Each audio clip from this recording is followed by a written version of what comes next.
Okay. Eto guys, breaking news, breaking news. Grabe itong nakalap ko na chismis, balita. Hindi pa ito binalita ng mainstream media. Leni Robredo at Vice President Inday Sara Duterte tandem raw ngayong 2028. Grabe. Alam niyo ba kung bakit nasabi ko yan? No? Alam mo ba kung bakit saan ko nakalap yung impormasyon na yan? Sasabihin ko dito lang sa vlog ng Don Mar TV. Okay? Kasi po, ito kasi yung nangyari.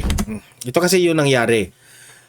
Kaninang umaga, tinawagan po ako na alam niyo naman yung mga DDS vloggers nagkokontakan lang kami, meron kaming GC, meron kaming Messenger.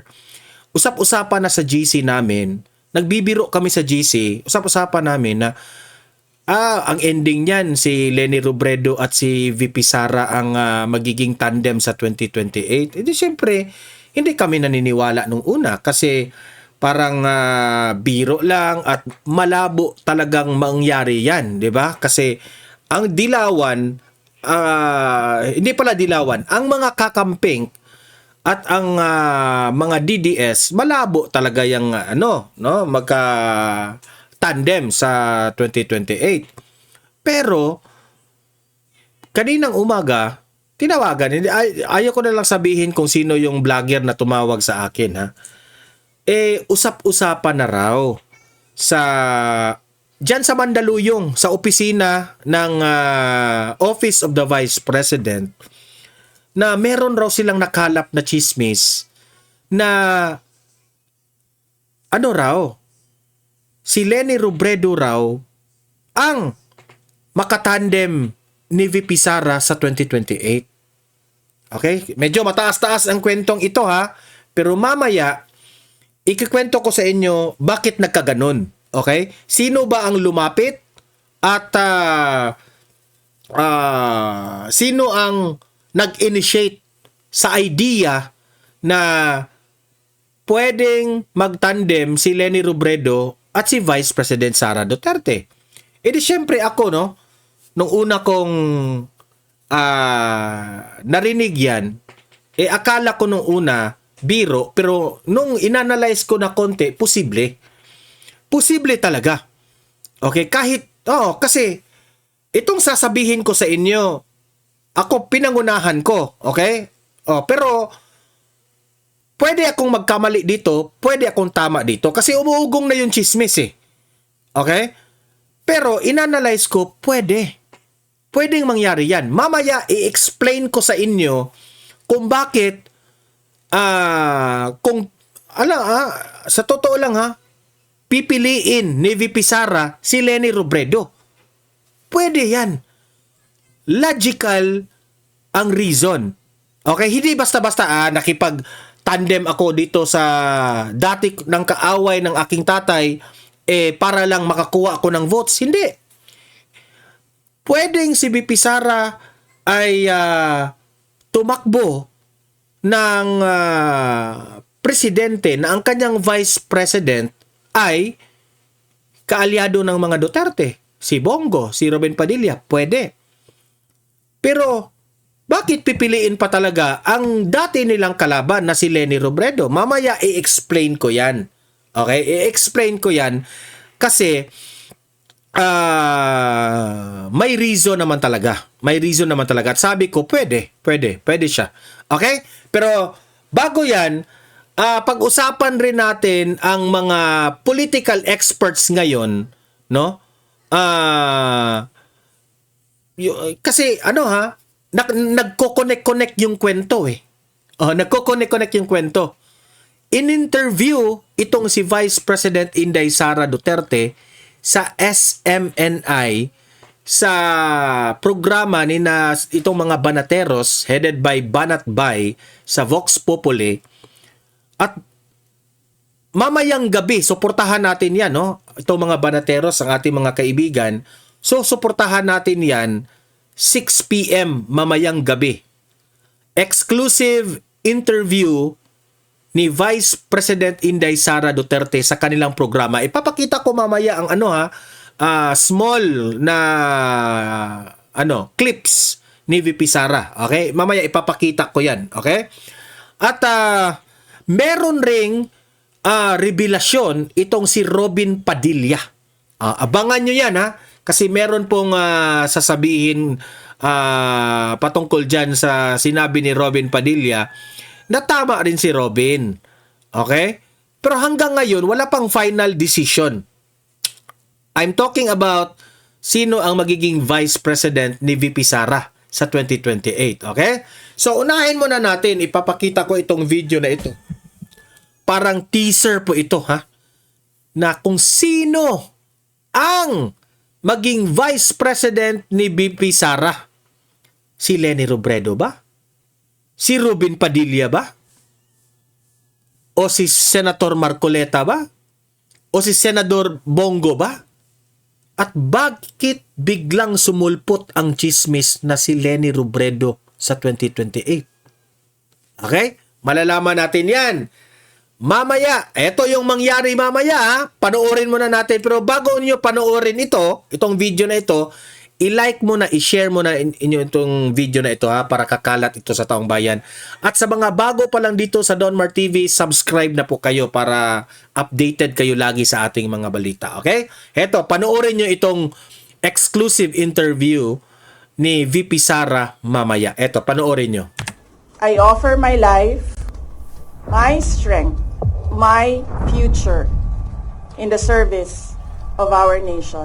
Ibalik natin ang tapang at malasakit para sa Diyos, sa bayan, para sa bawat pamilyang Pilipino.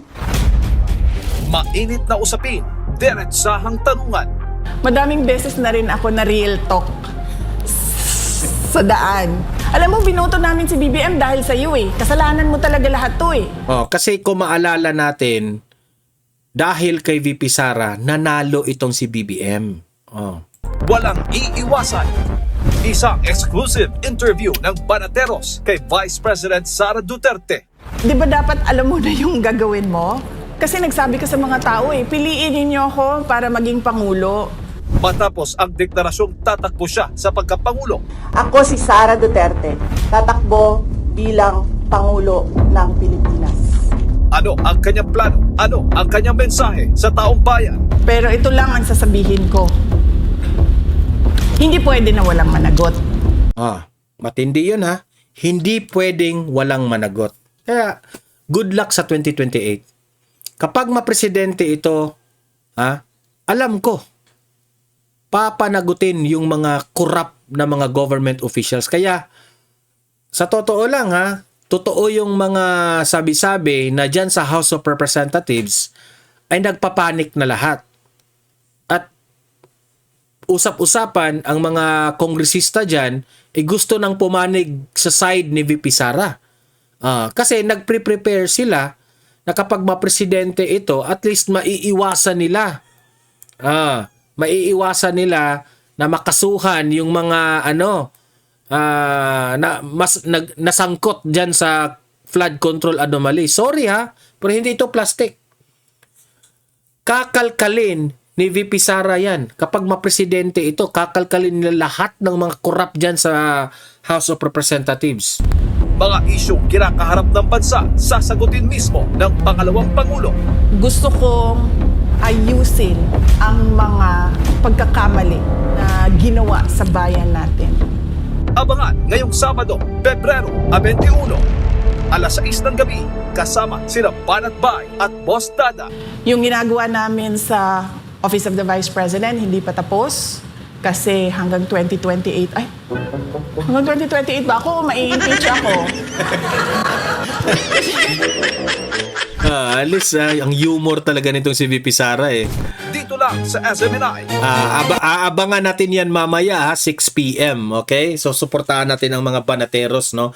Salamat sa pag-interview. Pagkatapos nitong interview na ito, kasi I think kahapon ito nangyari in-interview si VP Sara, pero ngayon ito i-ere. May tumawag kaagad kaninang umaga na itong si si VP Sara. Bakit ko ba nasabi? Ikwento ko sa inyo ha. Kasi tumawag siya sa akin. Ayoko lang sabihin kung sino ha. Tumawag siya sa akin. Sabi niya, Donmar, doon sa opisina ng Vice President, ang mga raw doon, yung mga staff doon, usap-usapan na raw ang pangalan ni Leni Robredo sa 2028. Sabi ko, paano nangyari yan? Kasi para sa akin, nalalabuan ako. At pati ako, nung una, ayoko. Bakit si Leni Robredo? Binatikos si Leni Robredo na hindi kaya maging Vice President. Ayaw natin si Leni Robredo kasi binatikos niya noon si former President Duterte. Ganun, di ba? Parang ang layo talaga, no? ng mga prinsipyo. Okay? Pero, napag-isip-isip ako, kung pipiliin ni VP Sara itong si Leni Robredo, sabi ko, okay, given na yun ang mangyayari. So, tinanong ko ang sarili ko, bakit pinili ni VP Sara? Okay, unang-una, kung matatandaan nyo, ang tanong, papayag ba si Leni Robredo na maging tandem ni VP Sara? Yan ang pinakaunang tanong. Diba? Sa tingin ko, there is a big tendency na papayag si Leni Robredo. Unang-una, kung maalala ninyo, ang House of Representatives, nung presidente pa si Tatay Digong, yung mga kaalyado, yung mga sip-sip dyan sa House of Representatives, gustong ma-impeach itong si Leni Robredo as Vice President. Kung matatandaan nyo ha, alam nyo naman, ang House of Representatives, mahilig yan sa pamumulitika. Di syempre, itong House of Representatives, nagpasip-sip rin kay former President Duterte.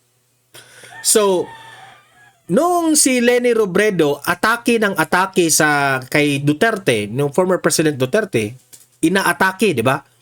Nung una, kinuha ni former President Duterte si Leni Robredo bilang gabinete niya. Nakalimutan ko lang kung anong gabinete na hinawakan ni Leni Robredo na I think wala pang isang week natanggal kaagad si Leni Robredo. Okay? Kasi si Leni Robredo, kahit gabinete siya ni Duterte, binabanatan siya Banat siya ng banat ni Duterte. Kung matatandaan ninyo, pumunta si Leni Robredo sa labas ng Pilipinas at kung ano-anong mga sinasabi ni Leni Robredo patungkol kay former President Duterte. Parang siniraan niya si former President Duterte. So, tinanggal kaagad ni Duterte itong si Leni Robredo. Nagalit si Duterte. Sabi niya, kinuha ka na nga na gabinete ko para may trabaho ka. Pero anong ginawa mo? Siniraan mo pa ako. Ganyan yung kwento. 'Di ba? So nagalit si Tatay Digong. Di si Leni Robredo, gumawa na rin siya ng sarili niyang opisina at nagpatuloy siya sa kanyang serbisyo bilang Vice President. Kasi ang trabaho naman talaga ng Vice President ay maghintay lamang kung sakasakaling merong masamang mangyari sa presidente. So ngayon, dahil batikos ng batikos itong si Leni Robredo kay former President Duterte, nagalit ang House of Representatives. Nagpasipsip ang House of Representatives at gusto nilang ipa-impeach itong si Leni Robredo. Instead na hahayaan ni Duterte itong mga taga House of Representatives, ay nagalit si Duterte. Sabi niya, bakit niyo ipa-impeach yung si Leni Robredo? Bakit niyo ipa-impeach yung babaeng yan? Binoto yan ng taong bayan. Tapos ipa-impeach nyo? That is stupid. Yan ang sabi ni Tatay Digong. Which is, alam nyo naman, si Tatay Digong, ayaw yang maglaro ng politika. Kung ano yung gusto ng taong bayan, idoon siya. Malaki ang respeto ni former President Duterte sa pagkahalal ni Leni Robredo bilang Vice President. Kasi taong bayan yan eh. Bakit mo ipa-impeach? Pero, hindi pa rin maialis sa isipan ni Bongbong Marcos na dinaya siya ni Leni Robredo.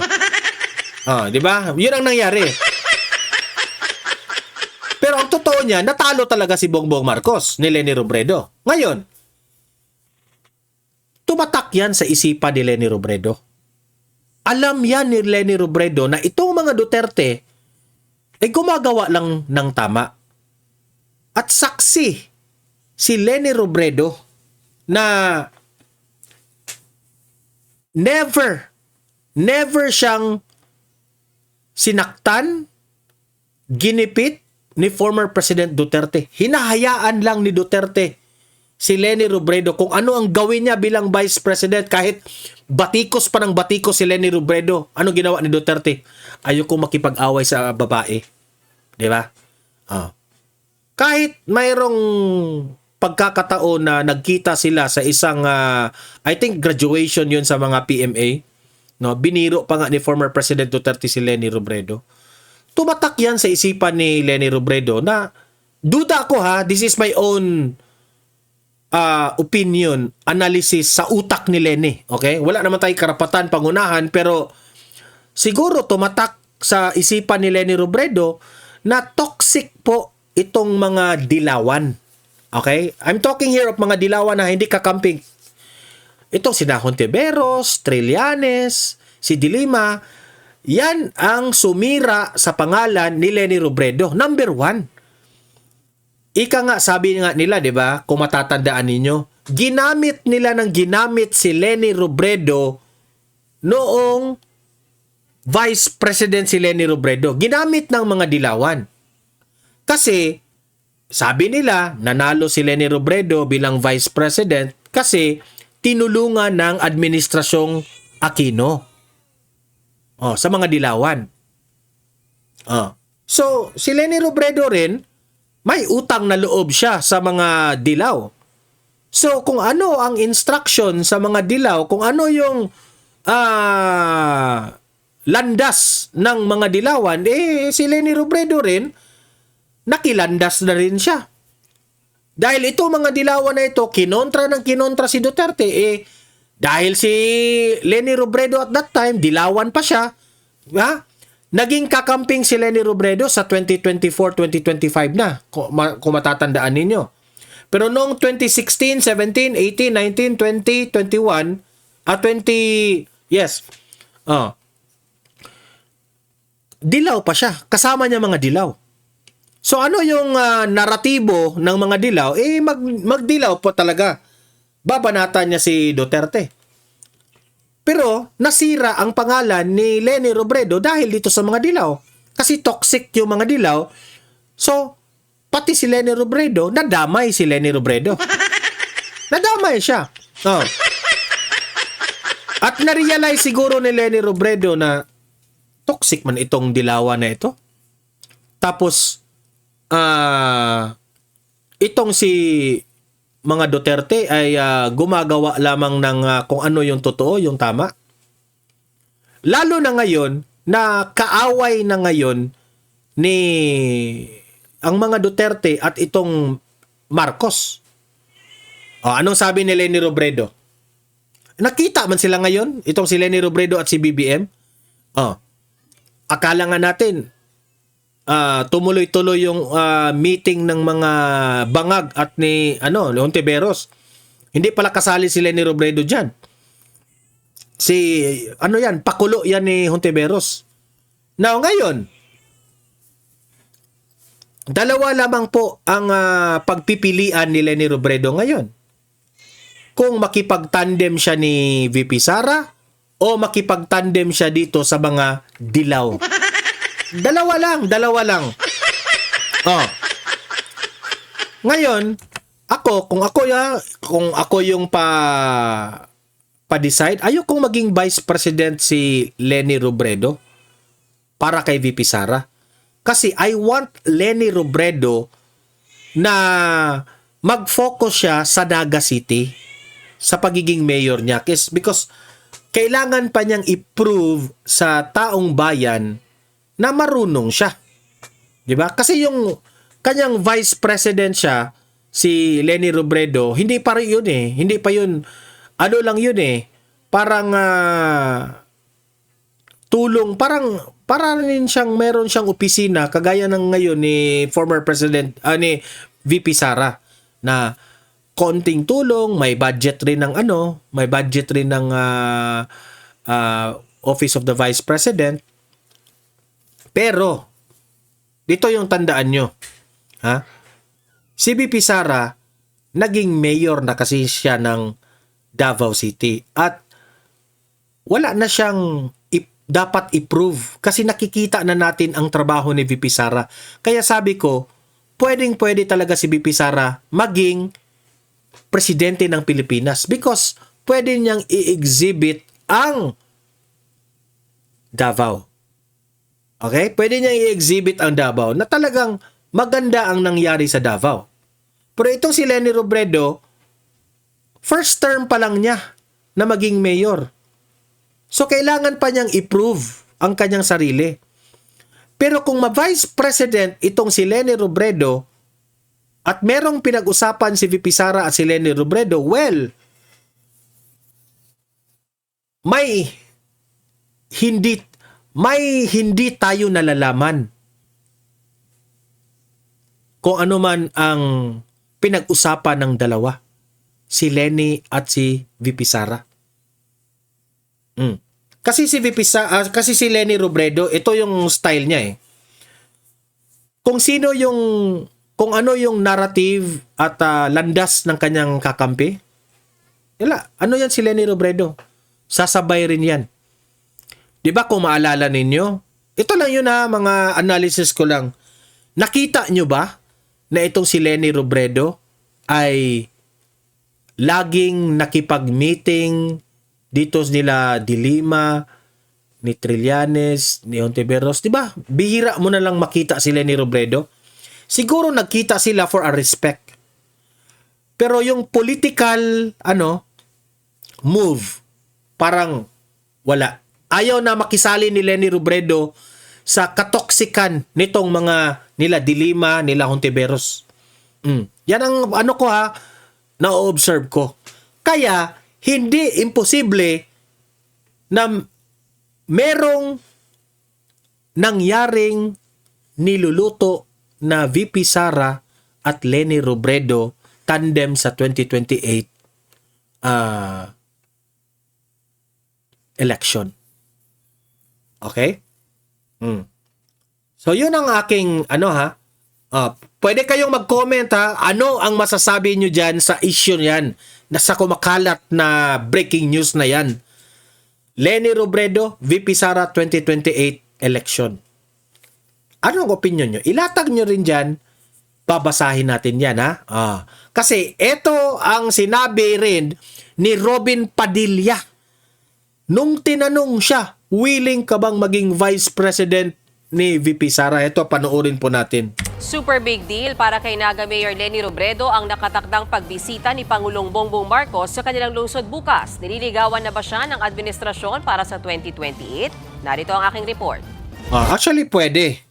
Nililigawan ni BBM si Leni Robredo na buong akala natin si Hontiveros rin, liniligawan rin si BBM na maging tandem. Ano kaya, Ay, grabe, ang sobrang daming speculation. Are you open to it, sir, for a Duterte-Padilla tandem for 2028?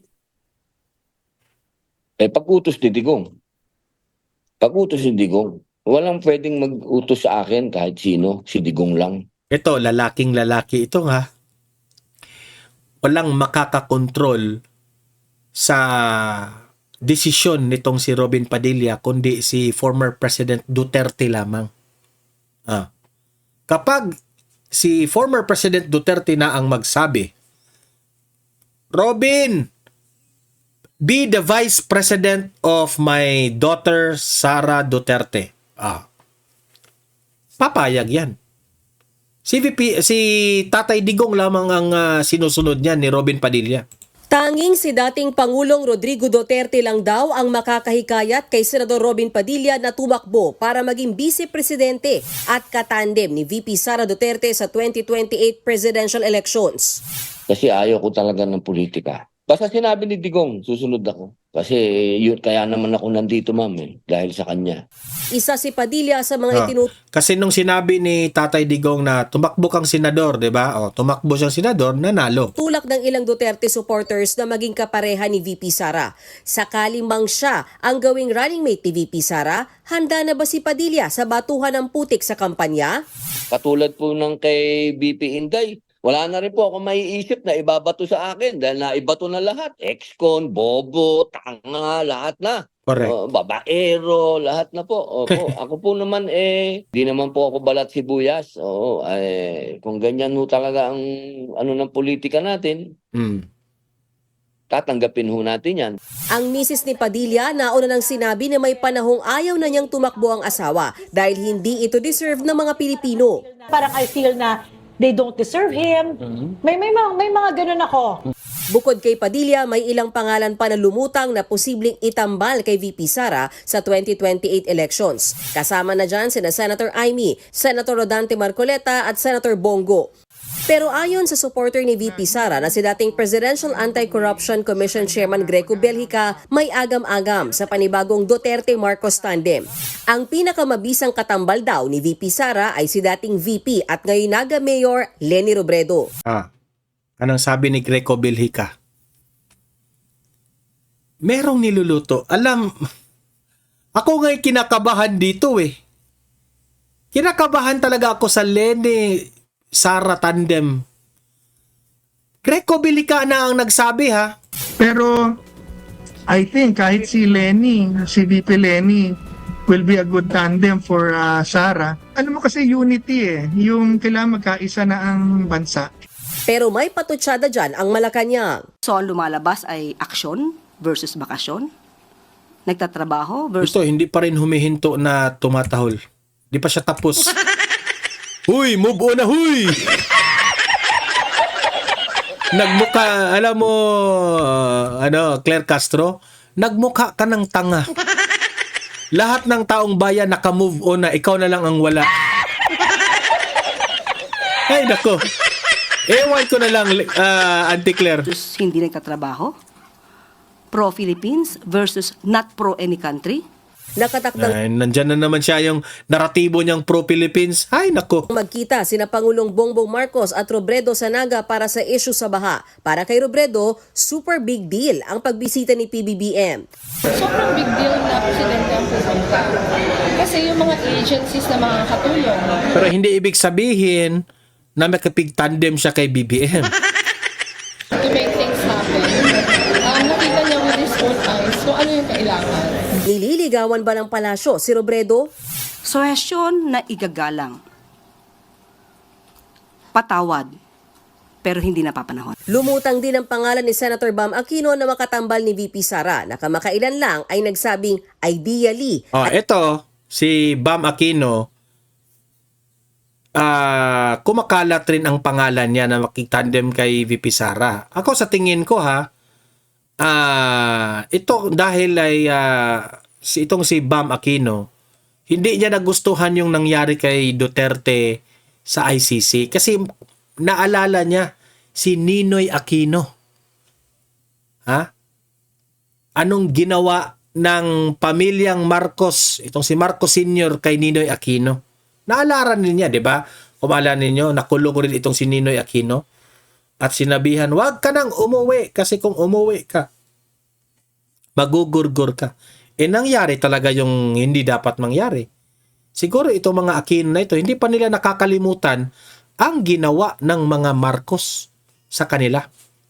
Tapos heto ngayon, si Hontiveros, kakainin yung suka. Damak kayo.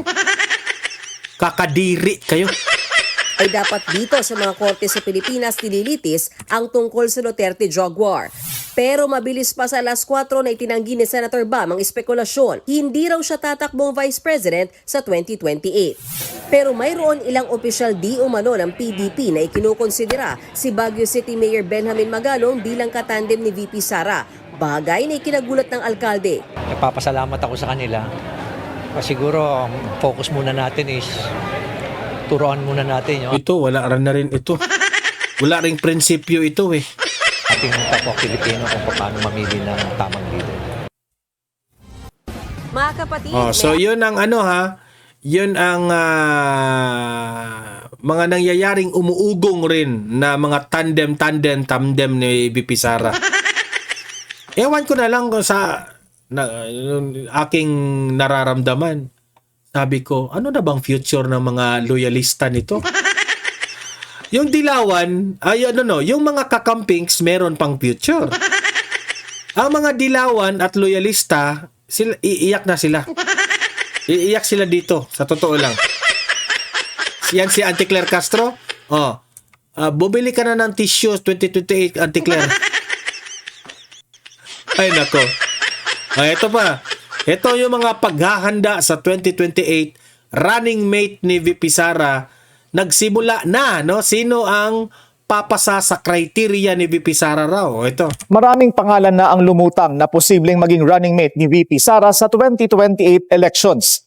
Pero sino kaya sa kanila ang papasa sa criteria ng isang vice presidential candidate para maipanalo ang isang tambalan? Para kay political strategist Maluti Kia, mahalagang tignan ang geographical origin kung may maiaambag na boto ang katambal mula sa baluarte o pinagmulang lugar. Mainam din na may maturity at experience sa pamamahala, mapa-executive man o legislative, plus din ang international experience. Mas mainam anya na mas may edad kay VP Sara na 47 years old lang. Makakatulong din ang recency dahil mas may recall sa botante ang mga katatakbo lang sa nagdaang halalan.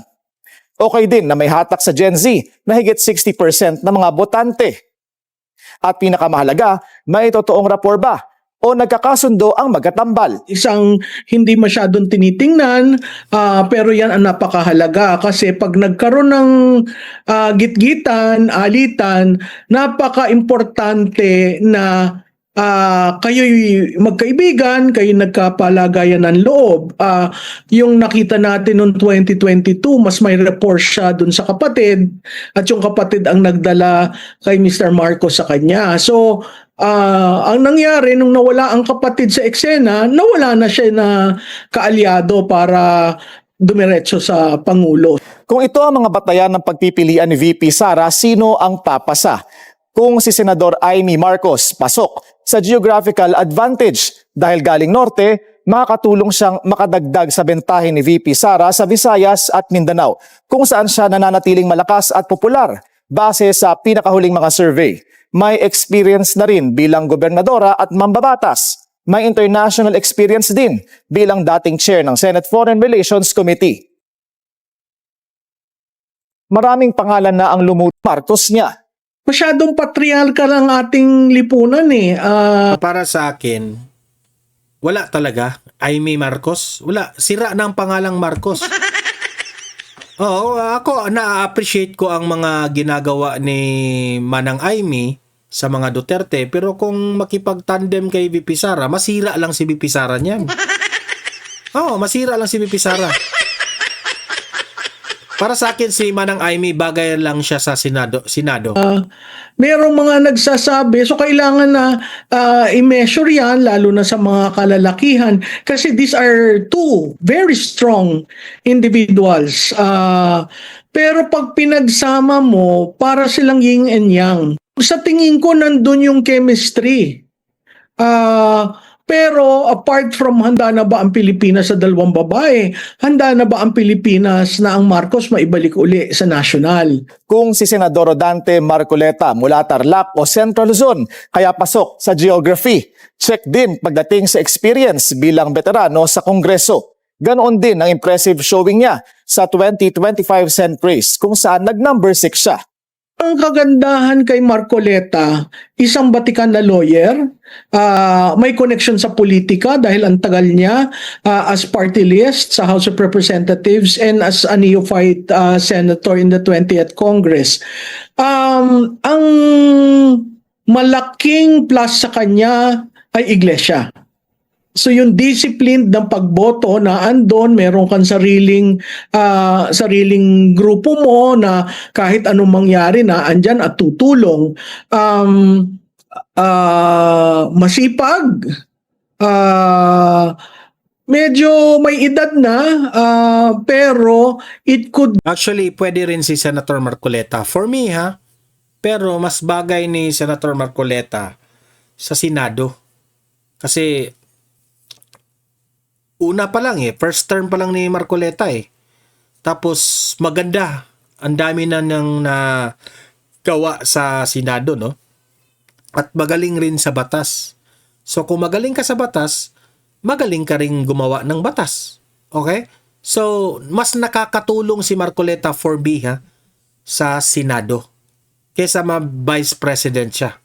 Give the ticket the balance and the stability that is needed. Si Senator Robin Padilla, Pero hindi ko sinisirado yung aking option na si Marcoleta ang magiging vice president. Who knows, di ba? Na isa yan sa mga options ni VP Sara. galing Luzon, kaya para kay Tikia makakaambag siya ng botante sa labas ng Visayas at Mindanao. Popular at nag-number 1 sa 2022 senatorial elections. May rapport din kay VP Sara bilang known Duterte supporter. Pero question mark din kung makakuha niya ang Gen Z voters na second time na boboto sa 2028. Si Senador Bongo, galing Davao, gaya ng bise, kaya wala na anyang masyadong ambag pagdating sa geography. Bagamat impressive ang kanyang performance sa 2025 Senate race kung saan siya ang nag-number 1. Ito talaga yung una ko, Senator Bongo talaga. Kasi binabase ko sa track record Ang problema, may ugong-ugong na hindi sila magkasundo ni VP Sara.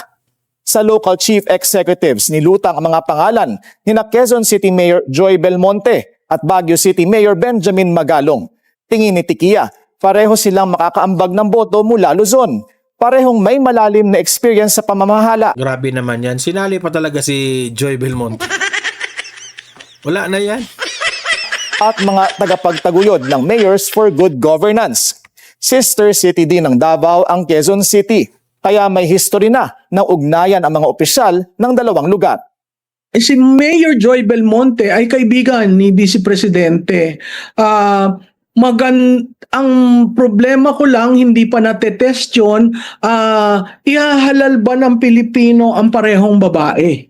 Pero malaki ang pinanggagalingan ni Joy Belmonte dahil Quezon City, isa yan sa pinakamalaki sa NCR. At pag tiningnan mo sa political strategy, kailangan mo yan para ka manalo sa NCR. Hinog na ba si Joy Belmonte sa national? Sa tingin ko kung Vice Presidente, pwedeng mahinog sa posisyon. Si Mayor Magalong, isa pa rin yan sa maraming plus, no? Wala yan si Mayor Magalong. Nadismaya lahat yung mga taga Davao nung pumunta siya doon, nag-inspection doon sa flood control. Yung mga netrack na in-inspection niya, parang gago. Bio is Northern Luzon. Ilang taon na nilbihan sa PNP. So meron siyang organic na grupo ng retirees or yung mga bagong sumisibol na tinitingala siya. So marami siyang controversial na desisyon na tinindigan despite of the orders. Ako, na-appreciate ko yung pag-expose niya sa mga yung mga corruption, no? Yung style of corruption na in-expose niya. Pero balimbing rin Yun ang problema ko dito sa taong to Of his superior. May grupo siya na yung Mayors for Good Governance. Oo, grupo yun. So technically, meron ng location. Ang problema mo kay Mayor Magalong, hindi personal ang relasyon nila ni Vice President. Correct. Katulad nga Tama. nung tinanong mo, yung rapport, napakahalaga.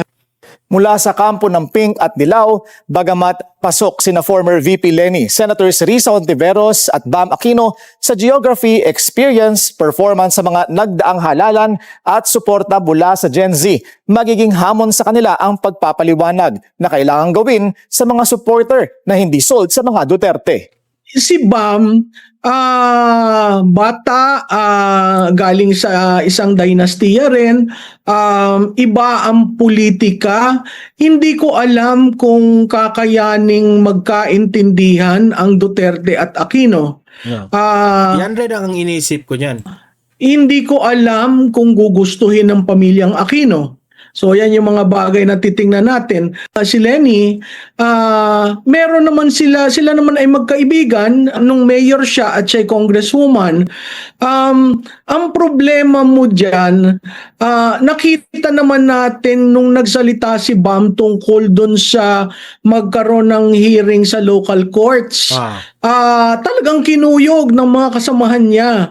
So sa tingin ko, bago pa pumunta sa Duterte yung dalawang pangalan na sinabi mo, siguro kailangang ma-define ng oposisyon, meaning Pinklawan, Dilawan at Makabayan Bloc, ano yung mag-unite sa atin as an alliance. Kasi kita mo, binakbakan si Bam eh. So wala pang agreement kung paano ang engagement. Asahan na sa mga susunod na survey ayon kay Tikia, masusukat ang pulso ng mga botante kung sino sa tingin nila ang pinakamabenta na katambal ni VP Sara. Gayon din kung sino ang malakas na ipantatapat sa kanila ng mga posibleng makakalaban. So, ayan na. Dito sa Donmar TV, gusto ko kayo, mga audience dito, na para sa inyo, sino ang gusto nyong ma-partner ni VP Sara sa 2028. Okay? So, hihintayin natin yung chismis na yan patungkol kay VP Sara at Leni Robredo. Okay? Kasi matindi yan eh. Ako sa totoo lang, prangkang istorya, hindi pa ako handa niyan. Hindi pa ako handa niyan.